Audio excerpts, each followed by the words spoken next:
जय श्री कृष्ण। आज हम प्रश्न करते हैं कि हम भगवान की पूजा क्यों करते हैं। क्या है ऐसा भगवान में कि हम भगवान की पूजा करें, और ऐसा इंसान के पास क्या नहीं है उसे भगवान की पूजा करनी चाहिए। हम कहते हैं, तू राम भजन कर प्राणी, तेरी 2 दिन की जिंदगानी। तू राम भजन कर प्राणी, लेकिन क्यों हम भगवान की पूजा क्यों करें। भगवान प्यार का सागर है, और सिर्फ प्यार का सागर नहीं है, भगवान के पास दया करुणा का भी सागर है। और उसके साथ जो उसके पास सबसे बड़ी शक्ति है वो है सहन शक्ति। परमात्मा इन सारे गुणों को लेकर धरती पर तब उतरता है जब धरती इन सारे गुणों से रिक्त होने लगती है, मानवता सूखने लगती है। मानव अंदर से इतना जब सूख जाता है कि कांटे की तरह एक दूसरे को चुभने लगता है, तब परमात्मा उस मानव में रस भरने के लिए इन सारे गुणों का सागर लेकर धरती पर उतरता है। यदि परमात्मा के अंदर ये गुण हैं तो फिर इंसान के अंदर क्या ऐसा नहीं है जो करे। तो मानव यानी कि जो इंसान है वो है क्या है। इंसान है वो सागर में उठी एक लहर। लहर का अपना कोई वजूद नहीं है, वही इंसान का है अहंकार।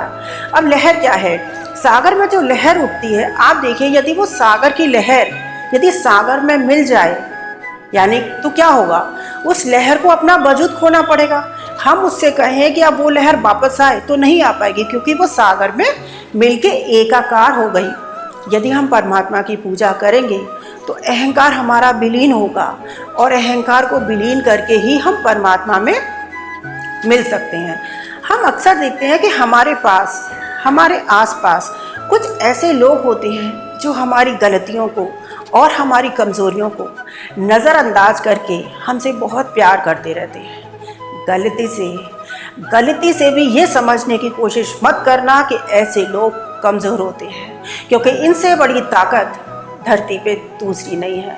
और एक दूसरी तरफ लोग होते हैं, हम देखते हैं वो सारा दिन चीखते चिल्लाते रहते हैं। वो अपनी प्रेजेंस, अपनी अटेंडेंस इसी बात से लगाते हैं कि मैं हूँ। वो रोज़ देखेंगे घर में या बाज़ार में या ऑफिस में, वो चीख चिल्ला के अपनी अटेंडेंस दिखाते हैं। अक्सर देखने में आता है कि ये लोग बड़े ताकतवर हैं। गलत फहमी है, इनसे ज़्यादा कमज़ोर कोई नहीं होता, क्योंकि ये किसी भी चीज़ की जिम्मेदारी उठाने में असमर्थ हैं, और ये अपनी असमर्थता को ही चीख चिल्लाकर प्रेजेंट करती हैं, अपनी अटेंडेंस लगाते हैं। देखने में दोनों चीज़ें कितनी उल्टी लगती हैं, बिल्कुल उल्टी लगती हैं कि जो सह रहा है लगता है बेचारा, लेकिन उससे बड़ी शक्ति नहीं है, और जो चीख रहा चिल्ला रहा है उससे बड़ा कमज़ोर नहीं है कोई। अभी हम सहन शक्ति की जो बात कर रहे हैं, देखिए ये सहन शक्ति हम लाएं कहाँ से। ये सहन शक्ति आती है ध्यान से, मेडिटेशन से। कृष्ण भगवान भी रोज़ मेडिटेशन करते थे, और उन्होंने 1000 मेडिटेशन सेंटर बनाए थे। भगवान बुद्ध के पास भी 1000 भिक्षु रहते थे जो हमेशा ध्यान में रहते थे, ध्यान कराते थे। तो ध्यान से ही हमारे पास शक्ति आती है। ये जो धरती है, धरती एक कष्ट है। अच्छा, भगवान ने तो माना मेडिटेशन सेंटर खोलिए, अब आज का कलयुग का इंसान क्या करे। आज के कलयुग के इंसान के पास टाइम नहीं है, वो मेडिटेशन सेंटर नहीं जा सकता। तो आजकल क्या है, मेडिटेशन सेंटर्स आपकी उंगलियों में है। झटका लगा ना, पर ये सच है। मेडिटेशन सेंटर आज आपकी उंगलियों में है। वो कैसे है? मेडिटेशन सेंटर आपकी उंगलियों में है, आपके मोबाइल में है। आप अपने मोबाइल में जो YouTube देखते हैं, YouTube में 1000 लाखों मंत्र हैं जिनसे आप मेडिटेशन ईजिली कर सकते हैं। जहाँ पर हैं आप वहाँ उसका आनंद ले सकते हैं, परमानंद ले सकते हैं, और उन ऊंचाइयों पर पहुँचा जा सकता है जहाँ हम हिमालय पे हमारे ऋषि मुनि करते थे। तो जाने आने में भी जितना टाइम लगता था, उसी टाइम में हम ध्यान अपने आराम की अवस्था में कर सकते हैं। ये धरती एक कष्ट है। इसे सारे ज्ञानियों ने अपने अपने अंदाज में अलग अलग तरह से कहा है। जैसे नानक आए, उन्होंने क्या कहा, दुखिया जग सारा संसार। उन्होंने कहा सारा संसार एक दुख है। बुद्ध ने भी यही कहा। बुद्ध ने जब घर छोड़ा तो सारे उनके जान पहचान वाले, परिवार वाले, यानी उनके सेवक तक ने कहा कि मत जाओ, जिस महल को पाने के लिए सारे लोग जी जान लगाते हैं, मरते हैं, वो तुम्हें मिला है तो मत छोड़ो। उनके जान पहचान वालों ने कहा कि तुम इतनी मूर्खता कैसे कर सकते हो सिद्धार्थ, तुम्हें कितनी बड़ी चीज़ मिली है, तुम्हारी अभी शादी हुई, तुम छोड़ रहे हो। बुद्ध रुके, मुड़े, उन्होंने देखा, उन्होंने कहा मुझे तुम्हें जहाँ महल नज़र आ रहा है, मुझे तो वहाँ एक जलन, एक तपन महसूस हो रही है। और बुद्ध जंगल चले गए। बुद्ध ने, कृष्ण ने, इन सब ने छोड़ा। आप देखिए साधु सन्यासी क्या करता है। साधु सन्यासी काम, क्रोध, लोभ, मोह, अहंकार तो छोड़ता है, लेकिन इसके अलावा वो और क्या छोड़ता है। आप देखिए वो खाना छोड़ता है, वस्त्र छोड़ता है, अपना परिवार छोड़ता है, अपना शहर छोड़ता है, ज़रूरत पड़े तो वो अपना देश भी छोड़ता है।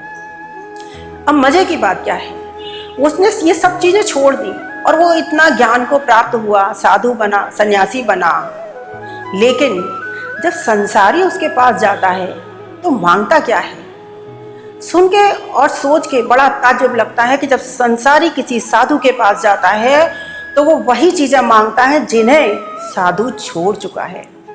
जरा भी नहीं सोचता कि जिस साधु ने ये सारी चीज़ें छोड़ी हैं उसमें उसने कुछ नश्वरता, कुछ हीनता, कुछ तुच्छता, कुछ टुच्चापना देखा होगा, जिससे उसने वो सारी चीज़ें छोड़ी हैं। मांगना जन्मों जन्मों का भिखारी है इंसान, जहाँ देखा साधु में मांगने पहुँच गया। और हम कह रहे हैं साधु से कुछ मत मांगो। क्यों? क्योंकि साधु के पास अनंत से देने के लिए बहुत है और इंसान अपनी छोटी सी झोली को ले जाता है कि हम कुछ उससे मांगें। और फिर जब हमें कुछ मांगना ही नहीं है तो हम साधु के पास जाएं क्यों? साधु के पास जाकर हमें कुछ मांगना नहीं चाहिए, क्योंकि हमारी झोली बहुत छोटी है और साधु हमको अनंत से अनंत तक देता है, अनंत से अनंत देता। तो साधु सन्यासी या किसी मंदिर में जाकर हमको क्या करना चाहिए, वहाँ जाकर शांति से बैठना चाहिए और उस आनंद को हमको प्राप्त करना चाहिए जो उसने पाया है। जो उसने उस आनंद को पाया वो हमें स्वतः मिल जाएगा। राजा की मुलाकात राजा से होती है और भिखारी की मुलाकात भिखारी से होती है। जब हम किसी साधु के पास जाके बिना मांगे उसके पास कुछ वक्त गुजारेंगे तो हम उस शांति, उस आनंद को पाएंगे जो उसने पाया है। और जो छोटी छोटी चीज़ें जिन्हें हम मांगने जाते हैं वो तो हमें वैसे ही मिल जाएंगी।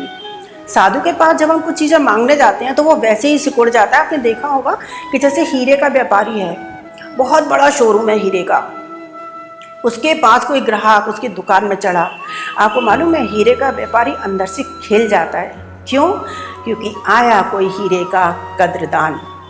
और जो ग्राहक आया है, शोरूम में घुसा है, वो अंदर घुस के हीरे के व्यापारी से जाकर कहे कि मुझे 2 कंकड़ चाहिए, मैं तुम्हारी दुकान के पास से गुजर रहा था, मुझे लगा इनके पास इतने हीरे हैं, कंकड़ तो होंगे ही। हीरे का व्यापारी अंदर से सिकुड़ जाएगा। क्यों? सिकुड़ाव क्या है? सिकुड़ाव है एक दुख और आनंद है एक फैलाव। तो जो साधु होगा वो सिकुड़ जाएगा, ऐसे हीरे का व्यापारी सिकुड़ जाएगा। वो कहेगा कि तुमने नाहक इतना कष्ट उठाया कि तुम अंदर तक आए, कंकड़ तो मेरे बाहर ही पड़े थे, तुम वहीं से ले लेते। वो कहते अच्छा वहाँ पड़े थे, दाएं हवाएं, करे दोनों साइड है, करे 2 की जगह 4 ले लो। वो कहता जितने चाहिए उतने ले लो। वो कहता पैसे नहीं है तुम फ्री में ले लो। साधु सन्यासी के पास जाकर जब हम संसार की कोई भी छोटी छोटी चीज़ें मांगते हैं तो ये उन्हीं कंकड़ों की तरह है जो हीरे के व्यापारी को कंकड़ फ्री में बाहर से दे देता है। ऐसे साधु सन्यासी के पास जाकर हम बैठते हैं तो जो काम हम संसार के लेकर जाते हैं वो तो फ्री में हो जाते हैं, लेकिन हम बिना मांगे उसके पास कुछ वक्त गुजारेंगे तो उसने जिस आनंद, जिस शांति को पाया है वो हमें फ्री में मिल जाएगा। एक मूर्तिकार होता है, मूर्तिकार सड़क पे देखता है सामने उसके एक बहुत बड़ा सा पत्थर पड़ा है। वो उसको मूर्ति को बनाने के लिए क्या करता है, सबसे पहले वो एक हथौड़ा उठाता है और उस हथौड़े से उस पर जोर से चोट करता है। जब चोट करता है तो क्या होता है, जब वो चोट करता है तो उसी पत्थर का एक छोटा सा टुकड़ा दूर जाके गिरता है और उस टुकड़े का जो टूट के दूर गिरा है उसका क्या होगा, वो सिर्फ ठोकरें खाएगा। एक छोटा सा बच्चा भी आएगा उसको ठोकरें मारेगा, दूसरा आएगा उसको ठोकरें मारेगा। वो ठोकरें खा खा के एक ही दिन में एक शहर से दूसरे शहर तक की यात्रा कर सकता है। जैसे इंसान का अहंकार करता है, इंसान का अहंकार बस ऐसी ठोकरें खाता रहता है। तो वो जो उसने पहली चोट करी तो पहला पत्थर का टुकड़ा गिरा जिसने ठोकरें खाई, फिर वो दूसरा चोट करेगा तो दूसरा भी टुकड़ा उसी तरह गिर के दूर जाएगा, वो भी ठोकरें ही खाएगा। ऐसे ही करके मूर्तिकार 1000 चोट उस पत्थर पे करता है और उसके 1000 चोट करने से 1000 टुकड़े दूर दूर जाके गिरते जाते हैं और उन सारे टुकड़ों का हाल वही होता है जो पहले टुकड़े का हुआ। यानी कि जो पत्थर का टुकड़ा चोट खाते ही गिर के दूर जाके गिरा वो जिंदगी भर सिर्फ ठोकरें खाएगा। बचा क्या? जिसने 1000 चोटें खा के भी जो बचा रहा, जो हटा नहीं, जो गिरा नहीं, जो टूटा नहीं, वो कहलाएगा मूर्ति। मूर्ति यानी कि भगवान। अब जिसने इतनी चोटें सही, 1000 हथौड़े खाए, उसको क्या मिला? वो भगवान कहलाया। उसको मिलेगी आरती, उसको होगी पूजा, उसको अच्छे वस्त्र पहनाए जाएंगे, उसी का भोग लगेगा, उसी को माला मिलेगी और उसे हम भगवान मानेंगे। तो ये सहन शक्ति का नतीजा है कि वो हमारे जो उसने चोट खा खा के जो बचा वो मूर्ति भगवान कहलाई। इसका हम घर में भी देखते हैं। अब दादी नानी के जो नाती पोते होते हैं वो पैर क्यों छूते हैं? वो इसी कारण छूते हैं कि जो दादी नानी है वो उन्होंने पूरे ज़िंदगी पूरे समाज की, घर की, परिवार की, पति की, ससुराल की, मायके की 1000 चोटें खाकर टूटकर परिवार से अलग नहीं हुई। वो जुड़ी रही उस परिवार से, परिवार को जोड़े रखा, इसलिए आज वो पूज रही हैं। उन्होंने घर को पूजा और पत्थर ने ठोकरों से, हथौड़े के हथियार से उसकी ठोकरों को, उसकी चोटों को खाया। तो जो बचा रहा वो पूजा गया और जो चोट खा के छिटक गया उसने सिर्फ ठोकरें खाई। तो इसलिए सहन शक्ति जो परमात्मा के अंदर है, जो हम अपने अंदर विकसित कर सकते हैं, वो परमात्मा के पास जाकर कर सकते हैं और सहन शक्ति को हम इसी डेवलप कर सकते हैं और उससे सीख सकते हैं कि सहन शक्ति से हमको क्या मिलेगा। जब हम सहन करेंगे तभी हम पूजने के लायक होंगे और जरा सी किसी कमजोरी से, किसी ठोकर से, किसी चोट से छिटक के किसी चीज़ से अलग हो गए तो हमारा हाल उसी पत्थर के टुकड़े की तरह होगा जो ज़िंदगी भर से ठोकरें खाने के लिए सड़क पे पत्थर से अलग हो गया। इसलिए हमें परमात्मा से हर समय जुड़े रहना चाहिए। संसार की सारी चीज़ें, सारी वस्तुएं छोड़ने के लायक हैं, पकड़ने के लायक नहीं। जो हम चीखने चिल्लाने वाली बात कर रहे थे कि इंसान का जो अहंकार है, जिसे इंसान चीख के चिल्ला के जो साबित करता है कि मैं हूँ, ये क्या है? हम देखते हैं कि जैसे एक हाथी है, हाथी शान से चलता है। हाथी जब चलता है तो वो अपनी पूंछ हिलाने का भी मजा लेता है और वो कान भी लहराते हुए चलता है। जब हाथी शान से चलता है तो आप देखेंगे पीछे से कुत्ते जरूर भौंकते हैं, कुत्ते जरूर भौंकेंगे और चारों तरफ दर्शकों की भीड़ लगी होती है। अब दर्शकों की जो भीड़ लगी है वो ऐसा नहीं है कि सिर्फ हाथी का चलने का मजा ले रहा है, वो जितना हाथी का चलने का मजा ले रहा है उतना ही पीछे से कुत्तों के भी भौंकने का मजा ले रहा है। भीड़ के मजे में कोई कमी नहीं है, लेकिन हाथी अपनी शान से चला जाता है, कुत्ते भौंकते रहते। कुत्तों का भौंकना है अहंकार, जो अहंकारी मनुष्य दिखाता है। जब हाथी शान से चला गया, कुत्ते भौंकते रह गए, दर्शकों का मजा अब भी कम नहीं हुआ है। जो ये भीड़ है ये पूरा आनंद लेगी। अब जब हाथी निकल गया, कुत्ते भौंक रहे हैं, तो जो दर्शक खड़े हैं उनके हाथ में डंडा है, लाठी है, कंकड़ है, पत्थर है, चप्पल है, जूते हैं, वो नहीं है, उनका पैर तो है ही, वो उन कुत्तों को मार मार के भगा देंगे। कुत्तों में एक आवाज़ आपने ध्यान से सुनी होगी, कुत्ता जब भौंकता है तो बहुत ताकत से भौंकता है। आप उसको एक लाठी मारिए तो वो पीछे से मिमियाता हुआ भागता है। अहंकारी की हालत बिल्कुल वैसी होती है। अहंकारी दोनों जहाँ से जाता है, ना उसे यहाँ कुछ मिलता ना उसे वहाँ कुछ मिलता। अहंकार बिल्कुल उन 2 छोटे छोटे पेड़ों की तरह है जो हम घर में लगाते हैं। घर में जो हम छोटे छोटे पेड़ लगाते हैं उनका हम क्या करते हैं? उनको हमें रोज़ पानी देना पड़ता है, उनको जीवन देने के लिए।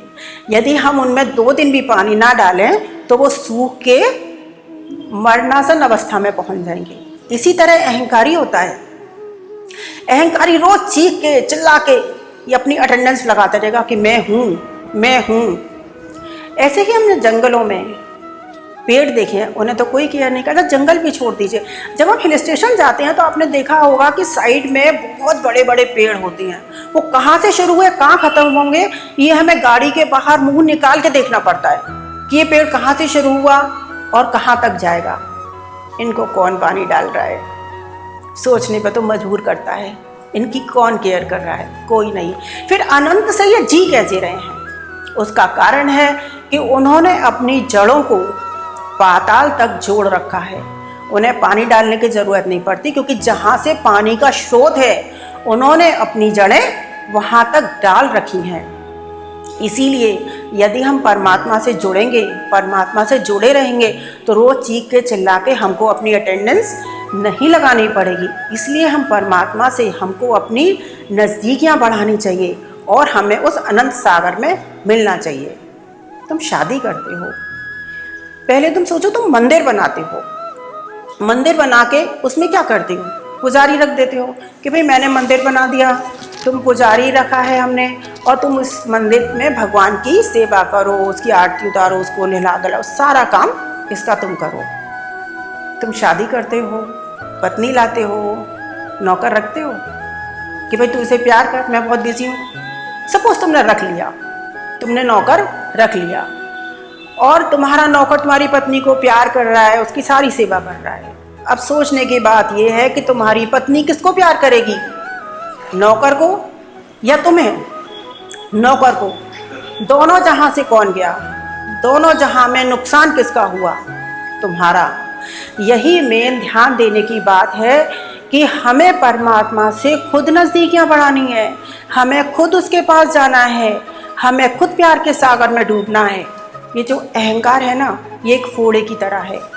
हम जैसे घर में देखते हैं कि जैसे हमने एक पर्दा लगाया, जब हम एक कमरे से दूसरे कमरे में जाते हैं तो बीच में एक पर्दा लगा होता है। हम हजारों लाखों बार एक महीने में, एक साल में वहाँ से निकलते हैं। वो पर्दा हमारे पैर को हजारों लाखों बार चीरता हुआ चला जाता है। हम भी मुस्कुराते गुनगुनाते हुए निकल जाते हैं। अचानक एक दिन आपके पैर में फोड़ा हो जाए। पर्दा वही है, पैर वही है, बस फोड़ा नया है। फोड़ा हो जाए, क्या होगा? आप वहाँ से निकले तो उसी पर्दे ने आपके पैर को चीरा और आपका फोड़ा हिल गया। अब आप जोर से चीखेंगे, चिल्लाएंगे, सारे मूर्ख मेरे ही घर में क्यों हैं? यहाँ पर्दा लगाने की ज़रूरत किसको थी? क्यों पर्दा लगाया? पर्दे को जोर से चीखेंगे, उठाकर फेंक देंगे। इलाज किसका करना था? दर्द कहाँ था? और तुम कर क्या रहे हो? चीखे क्यों? इलाज तुम्हें फोड़े का करना था, तुम इलाज सोच रहे हो पर्दे का करते। वही अहंकार ही करता है। अहंकार उसके अंदर है, अहंकार उसके अंदर है, फोड़ा उसके अंदर है, और वो इलाज बाकी सारे लोगों का, सारे समाज का कर रहा है। तो क्या इलाज होगा? नहीं। शांति में सृजन है और शोर में विसर्जन है। अब ये शांति क्या है? आप देखते होंगे कि घर में कोई एक आदमी शांत होता है तो क्या होता है, जैसे घर में कोई स्त्री शांत आई तो अचानक से आप देखेंगे कि वो अचानक सारा खाना बना जाती है, उसने कपड़े धो लिए, बर्तन कर लिया, सारा काम कर लिया, कोई शोर नहीं है, उसको कोई देखेगा ही नहीं कि उसने काम करा, और शांति में बड़े आसानी से काम हो गया। फिर एक दिन अचानक एक शोर आपके घर में आया। शोर यानी कि मैं यानी कि अहंकार आपके घर में आया। अब क्या होगा? वो काम शुरू करने से पहले ही शोर मचाना शुरू कर देगा मैं का, कि मैं कड़छी उठाएगा, बेलन भी उठाएगा, उससे पहले उसका शोर शुरू हो जाएगा। शोर में विसर्जन है। विसर्जन यानी कि त्याग, त्याग यानी कि नुकसान। जब कोई शोर आपके घर में आता है, अहंकारी व्यक्ति घर में आता है, तो घर में विसर्जन शुरू हो जाता है। आपका सारा धन चला जाएगा, आपका स्वास्थ्य चला जाएगा, मनोरंजन चला जाएगा, मतलब घर में जो खुशी का वातावरण था वो सब चला जाएगा। तो शोर में एक विसर्जन है। परमात्मा के पास जाने के लिए हमें अपनी झोली में कुछ बचा के रखना चाहिए। यदि हम पूरे खाली होकर हम ये सोचें कि परमात्मा के पास जाएं और हमें कुछ मिल जाएगा, नहीं, कुछ नहीं मिल सकता। क्यों मालूम है? भिखारी जब घर से निकलता है तो वो अपने भिक्षा पात्र में कुछ सिक्के डाल के निकलता है। मालूम है उसका कारण क्या है? उसका कारण है कि वो दिखाना चाहता है कि तू अकेला नहीं है जो मुझे भिक्षा दे रहा है, तुझसे पहले और भी कई लोग हैं जो मुझे भिक्षा दे चुके हैं, तू शर्म कर, तू भी कुछ इसमें डाल दे। इसलिए भिखारी भी अपने भिक्षा पात्र में कुछ डाल के लेके चलता है। इसलिए हमें भी परमात्मा के पास जाने के लिए अपने भिक्षा पात्र को चेक करना चाहिए, इसमें कुछ है, खाली भिक्षा पात्र में भगवान भी कुछ नहीं डाल सकता। जब भिखारी को भीख नहीं मिल सकती तो हमें उस परमात्मा से क्या मिलेगा। इसलिए हमें भिक्षा पात्र को चेक करके रहना चाहिए। परमात्मा की पूजा, भगवान से नज़दीकियाँ हमें इसीलिए बढ़ानी चाहिए। परमात्मा की पूजा हम इसीलिए करनी चाहिए कि जो अहंकार रूपी लहर है, हमारा जो अहंकार है, जो एक फोड़ा है, जो हमारे सारे दुखों का कारण है, वो उस परमात्मा में विलीन हो जाए। संसार के सारे लोग तुम्हें बताएंगे कि तू काला है, तू गोरा है, तू मोटा है, तू पतला है, तू अमीर है, तू गरीब है। फिर भगवान क्या बताता है? भगवान तुम्हें बताता है सच्चिदानंद है तू, ब्रह्मानंद है तू, जीव माना बन गया क्यों तू देह का दीवाना। भगवान कहते हैं कि तू इस शरीर का दीवाना क्यों बन गया है? तू इससे भी ज़्यादा ऊपर है, अनंत है। और उसके लिए हमें उस परमात्मा से जुड़ना पड़ेगा, उस भगवान से नज़दीकियाँ बनानी पड़ेंगी। जैसे जैसे हम भगवान के नज़दीक आते जाएंगे, अहंकार अपने आप एक मेल्ट होता जाएगा। भगवान के पास जाते ही जब अहंकार मेल्ट होगा तो आनंद अपने आप अंदर से आएगा। जब आनंद आएगा, प्यार आएगा, तो दया, करुणा, सहन शक्ति सब आएगी। और सब आएगी तो हमें ज़रूरत क्या पड़ेगी? हम परमात्मा प्यार का सागर है। तुम सागर नहीं, नदी बने, नदी बनी तो कुएं बने, कुएं नहीं तो कम से कम एक बाल्टी तो भरे। परमात्मा के पास जाकर हमें प्यार और आनंद से भरना है। इसीलिए हम परमात्मा का पूजन, उसका कीर्तन इसीलिए करते हैं कि हमारा अहंकार विलीन हो और हम परमात्मा के साथ आनंद में जुड़ें और इस संसार के कष्टों से मुक्त हों। जय श्री कृष्ण।